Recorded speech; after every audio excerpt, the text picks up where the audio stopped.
Hello everyone, welcome back to my channel. I'm Mr. English Teacher. In today's video, I'm going to talk about a very important and valuable topic. Sometimes while learning English, or trying to learn it, you may feel like you've hit a wall or that something is stopping you, right? No matter how much you study, it feels like there's something blocking you from learning English, and therefore you can't speak English. In this video, we're going to talk about what these invisible barriers are and how we can overcome them. In this video, there will be no grammar lessons and no vocabulary memorization. On the contrary, we have a very important topic, the English mindset. It sounds interesting, right? So if you're ready, grab your coffee, lean back, and let's get started. In this video, supported by research and proven techniques, I'll talk about how the brain learns English, why you have a fear of speaking English, and the reasons behind it. While doing this, we'll also practice, and you will understand how you should speak and how you can do it in English. And I will also give you an important announcement within the video, so listen carefully. 1. Why am I not improving? Where does this feeling come from? You have probably asked yourself this question. If your answer is yes, then you are just like almost everyone else. Most people who want to learn English ask themselves this question. But why?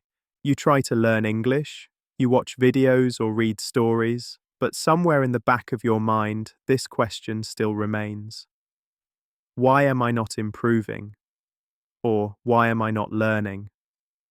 These questions are followed by thoughts like, I'm slow, it's not working, I will never speak fluently, people around me speak English better than I do.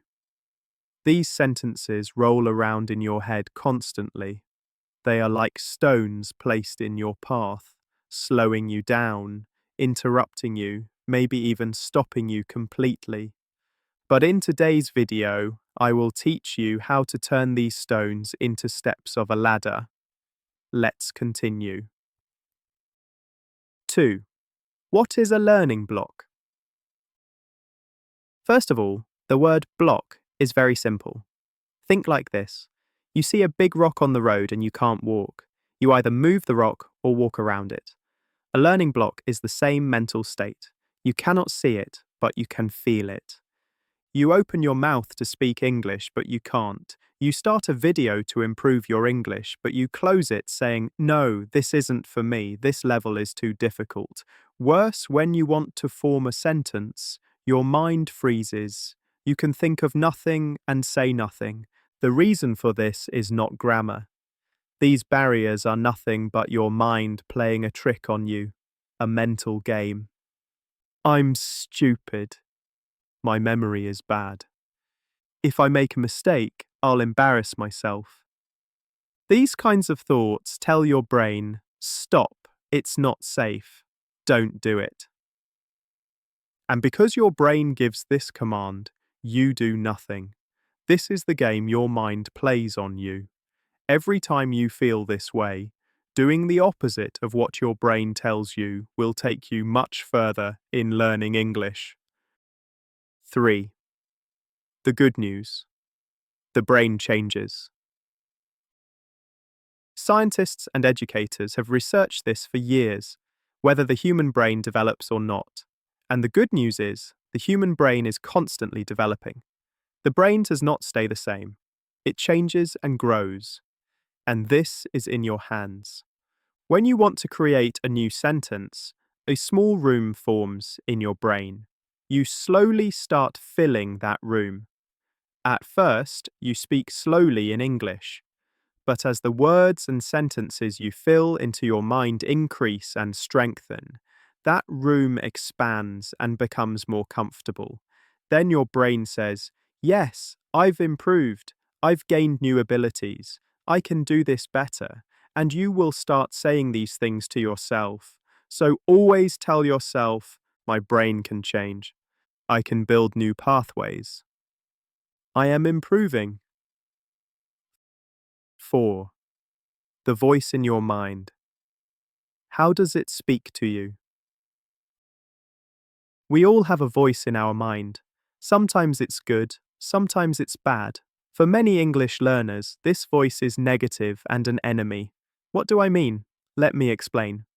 My accent is bad. I'm too slow. If I speak or make a mistake, people will laugh. These are the negative voices inside our heads. But the good part is, we can train this voice to be a friend. How? By telling it to change the sentences.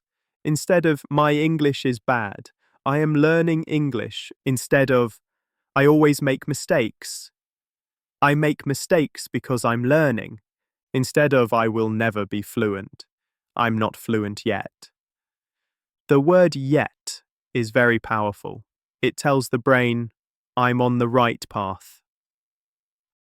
5. The 3-zone rule: comfort, growth, panic.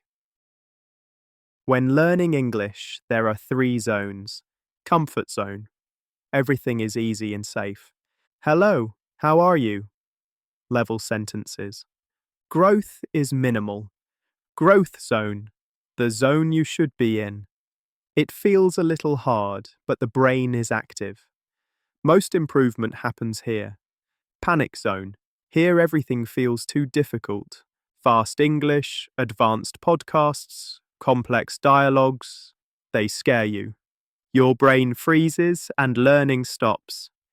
If you stay in this zone too long, your brain says enough and creates a block. But the solution exists. Make things easier. Choose texts you can understand. Practice with materials at your level. There is no need to push yourself all at once.